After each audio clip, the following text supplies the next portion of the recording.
So students, let's see how the revenue schedule of PCM market gets constructed और graph कैसे बनता है। तो मैंने आपको बताया था कि इस मार्केट में रहती है प्राइस कांस्टेंट, कांस्टेंट प्राइस होने की वजह से आगे जाके एमआर भी कांस्टेंट आएगा और AR equal MR at every level of output. अभी ये सारी चीज़ें मैं अभी अपने नंबर से प्रूव कर दूंगा, आपको घबराने की ज़रूरत नहीं है। आप कहोगे कि ऐसा कैसे होता है, तो मैं अभी आपको न्यूमेरिकल आपको दिखा रहा हूँ, तो उसमें सब इन्फॉर्मेशन आपको मिल जाएगी। यानी इस शेड्यूल को आप चाहें, रेवेन्यू शेड्यूल ऑफ PCM को चाहें तो AR से भी शुरू कर सकते हैं और MR से भी। अब देखिएगा मैं यहाँ पे पहले AR से बना के दिखा रहा हूँ और फिर MR से। तो सबसे पहले पहला कॉलम रहेगा Q, that is output. Units रहेगी 0 1 2 3 4, आप चाहें तो और भी कम ज़्यादा कर सकते हैं। अब देखिएगा मैंने क्या बोला, मैं अपना शेड्यूल AR से शुरू करूँगा।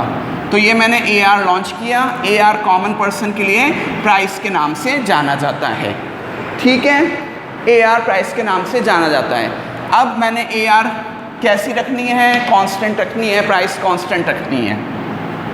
मान लीजिए मैंने AR कांस्टेंट रख दिया 10। अब देखिए हम PCM मार्केट की बात कर रहे हैं। PCM मार्केट में मार्केट प्राइस को फॉलो किया जाता है और वही मार्केट प्राइस कांस्टेंट बनी रहती है। मार्केट में प्राइसेस का फ्लक्चुएशन बार बार नहीं होता है। तो यही 10 आपके हर तरफ चलता रहेगा। अब देखिएगा आप AR से डायरेक्ट MR पे नहीं जाएंगे, पहले आपको कहाँ जाना पड़ेगा बेटा, TR पे। TR का फॉर्मूला होता है Q into AR, Q into AR। तो 0 into 10 0, 1 into 10 10, 2 into 10 20, 3 into 10 30, 4 into 10 40।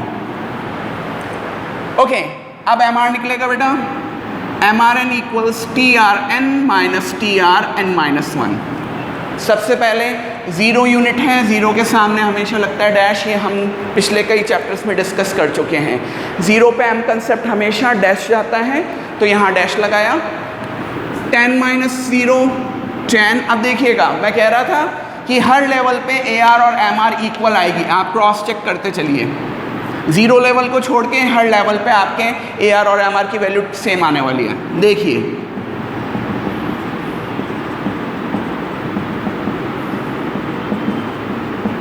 So this is your schedule from AR side. आप इस शेड्यूल को AR से शुरू करना चाहते हैं तो शेड्यूल ऐसे चलेगा, Q AR TR का और यहाँ पर MR। ये हमने TR कैसे निकाला है, Q इंटू AR करके, और फिर MRN का फॉर्मूला लगाया TRN माइनस TRN माइनस 1। तो ये शेड्यूल मैंने आपको समझाया है AR की साइड से। अब देखिएगा इसी शेड्यूल को मैं चाहूँ तो MR से भी बना सकता हूँ। देखिए अब मैं इसी MR को 10 लेके, MR को 10 लेके आपको समझाता हूँ तो AR अपने आप 10 आएगा। देखिएगा Q 0 1 2 3 4, और आप चाहें तो अलग से भी कोई दूसरी वैल्यू लेके भी कर सकते हैं। मतलब मान लीजिए आपने MR 5 रखा तो AR 5 आ जाएगा, आपने MR 6 रखा है तो AR 6 आ जाएगा। जैसा आप MR की वैल्यू रखोगे वैसा AR आ जाएगा। ओके, इस बार मैं MR से शुरुआत कर रहा हूँ। 0 पे MR एप्लीकेबल नहीं होता है। ओके, इस बार मान लीजिए, चलिए मैं थोड़ा अलग से आपको कुछ नया डेटा दे देता हूँ। 8 मैंने MR मान लिया। अब ध्यान रखिएगा, मैंने अगर 8 MR माना है तो मेरा AR भी 8 ही आएगा। अगर मैं 10 MR मानूंगा तो मेरा AR 10 आएगा। ध्यान रखिएगा ये बात। ओके, हमें पता है AR और MR कांस्टेंट रहना चाहिए, तो ये हमारा कांस्टेंट। आप चाहें तो 1 यूनिट एक्स्ट्रा लॉन्च कर सकते हैं। अब MR से पहले आप जाएंगे TR पे, MR से AR पे जंप नहीं करेंगे, MR से पहले TR पे जाएंगे। TR का फॉर्मूला होता है बेटा सिग्मा MR। तो 0 के सामने 0 लेवल पे T कंसेप्ट 0 होता है। 0 plus 8 8, 8 plus 8 16, 16 plus 8 24, 24 plus 8 32, 32 plus 8 40। अब लग जाएगा AR का कंसेप्ट। AR का फॉर्मूला होता है TR by Q। Okay, AR का कंसेप्ट होता है TR by Q। 0 by 0 not defined, 8 by 1 8, 16 by 2 8, 24 by 3 8, 32/4 8 and 40/5 that is again 8। तो देखिएगा मैंने AR कांस्टेंट से शुरू किया ग्राफ, मेरा MR कांस्टेंट हो गया, मैंने MR कांस्टेंट से अपना शेड्यूल शुरू किया, मेरा AR कांस्टेंट हो गया। यानी इस शेड्यूल को कहीं से भी डिज़ाइन किया जा सकता है। अब क्विकली इसका ग्राफ देख लेते हैं। ओके, तो जब भी हम बात करें कि रेवेन्यू कर्व्स की बात करें तो मैं एक बात आपको मैं बता दूं यहाँ पर एक चीज़ और, कि अगर आपको कभी भी कहा जाए कि फर्म्स डिमांड कर्व, तो हमेशा ध्यान रखिएगा इकोनॉमिक्स में फर्म का डिमांड कर्व जो होता है वो उस फर्म का AR कर्व होना चाहिए। किसी भी फर्म का आपको डिमांड कर्व बनाना है तो उस फर्म का AR कर्व प्लॉट कर दीजिए। फर्म का AR कर्व ही फर्म का डिमांड कर्व माना जाता है। तो मैं यहाँ पे AR कर्व के साथ साथ आपको TR कर्व भी बता रहा हूँ, बट ध्यान रखिएगा फर्म का डिमांड कर्व जो होता है वो फर्म का AR कर्व होना चाहिए। और हमारे PCM मार्केट में फर्म डिमांड कर्व जो होता है वो ED इक्वल इन्फिनिट शो करता है। ED इक्वल इन्फिनिट का मतलब है सेम प्राइजेस पे इन्फिनिट क्वांटिटी सेल आउट की जा सकती है। तो देखिएगा यहाँ मैं AR कर्व बना रहा हूँ, यहाँ मैं TR कर्व बना रहा हूँ, that is from first table. तो आप यहाँ देख सकते हैं कि मेरे आउटपुट लेवल 0 1 2 3 4 ये आउटपुट्स हैं 0 1 2 3 4, और इधर मान लीजिए मैं प्राइजेस शो कर रहा हूँ। तो 0 पे भी मेरी प्राइस 10 थी, 1 पे भी मेरी प्राइस 10 थी, 2 पे भी मेरी प्राइस 10 है, 3 पे भी मेरी प्राइस 10 है, 4 पे भी मेरी प्राइस 10 है।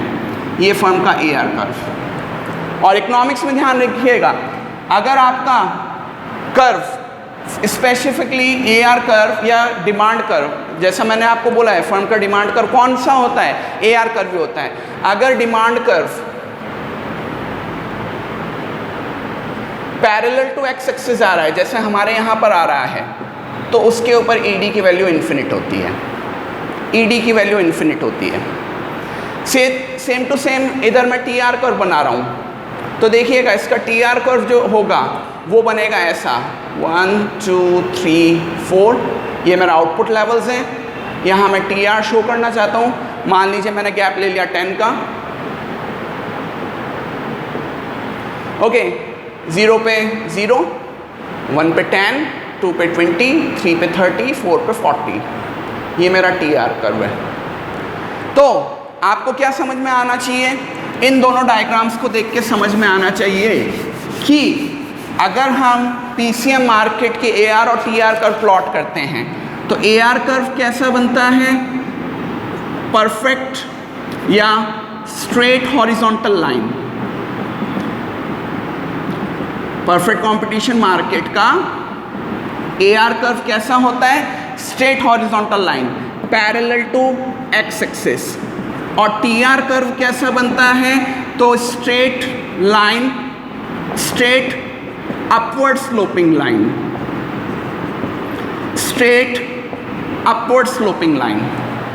ये फर्म का AR कर्व है, ये TR कर्व है।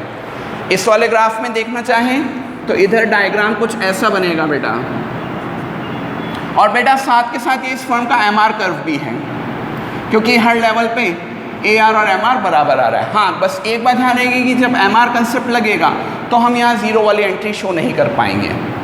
ओके, तो यहाँ मैं AR और MR कर्व बना रहा हूँ इस वाले डायग्राम का, और इधर TR कर्व बना रहा हूँ। तो इधर मेरे MR और AR की वैल्यू आ रही है 8 8, तो मान लीजिए ये 4 है, ये 8 है,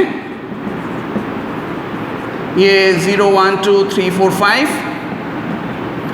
आपके AR MR कर्व ऐसा बनेगा। और जब ऐसा कर्व बनता है तो ED इक्वल इन्फिनिट की वैल्यू आती है, ED इक्वल इन्फिनिट होता है। TR कर्व की मैं बात करूं तो TR कर्व बनेगा आपका ऐसे,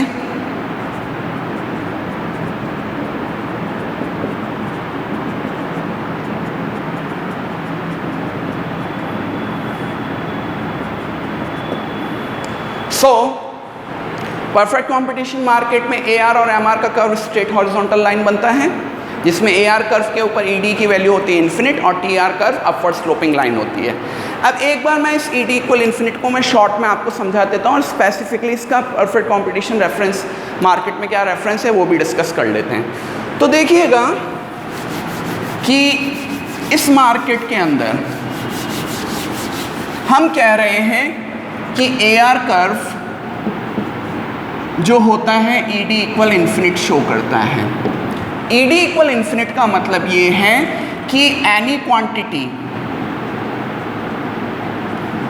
can be sold on constant price. यानी इस शेड्यूल को मैं फॉलो करूं तो इसी प्राइस के ऊपर आपकी 5 क्वांटिटी भी सेल की जा सकती है और ऐसे करते करते इन्फिनिट क्वांटिटी भी सेल आउट की जा सकती है। अब दो क्वेश्चन दिमाग में उठते हैं कि ओके कि why firm don't reduce their prices and why firm can't increase their prices।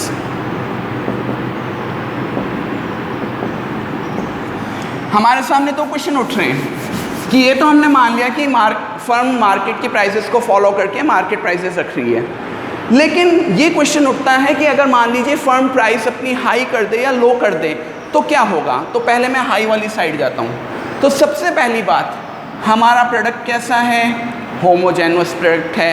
Number 2, हम एक ऐसे मार्केट में वर्क कर रहे हैं जहाँ लार्ज नंबर ऑफ फर्म्स हैं and each firm is very small, each firm is very small.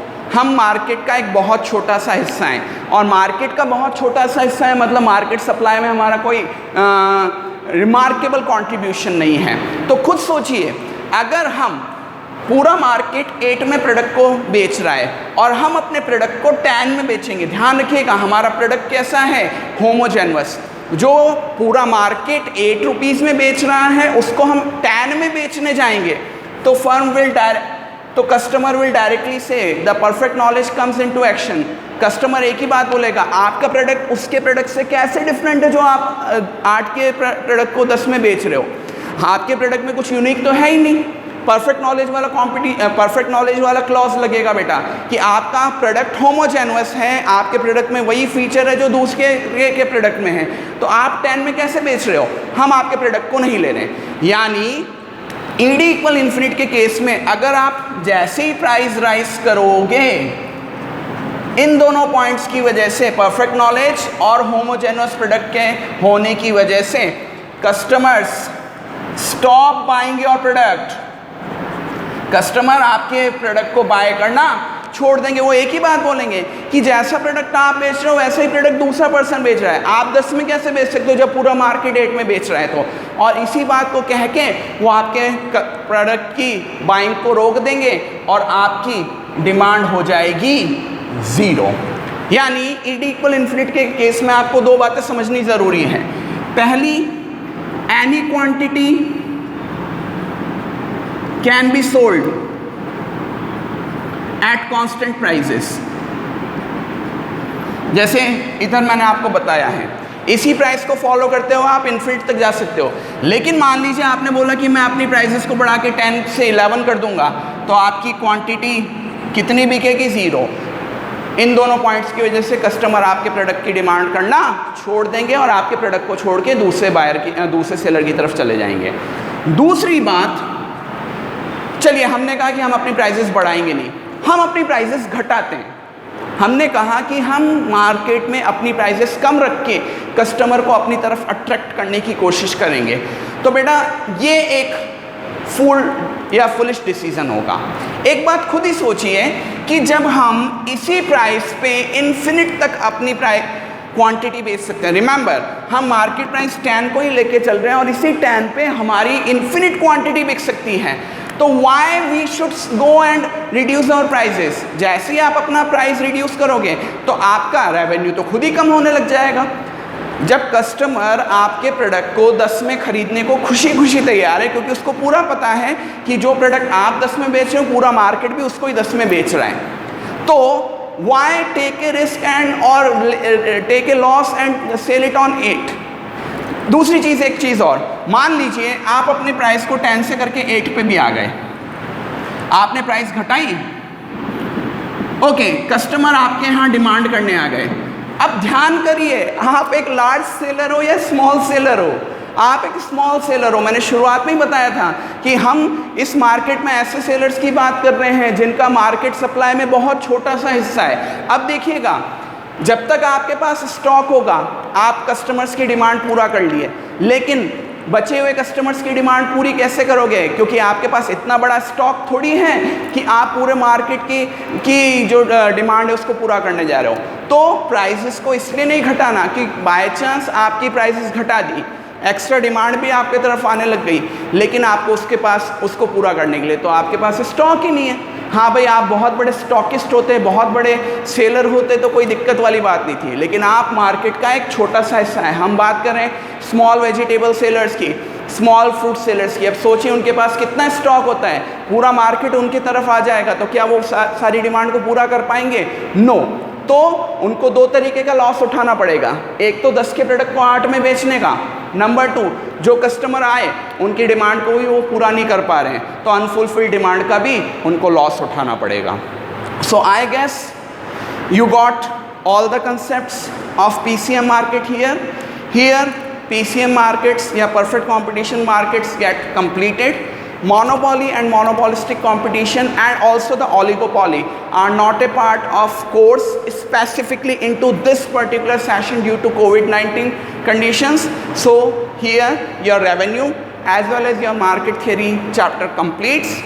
Feel free to talk to me. बेटा एक से ज़्यादा बार वीडियोस को वॉच कीजिए, आप तो एक बार भी नहीं वॉच कर रहे। मेरी हम्बल रिक्वेस्ट है आप लोगों से कि वीडियोस आपके लिए ही बनाए जा रहे हैं, तो वीडियोस को वॉच करें और टाइमली आपकी क्वेरीज भेजिए। I will be happy to solve your queries. Stay fit, stay put and give your best into studies also as well as your health.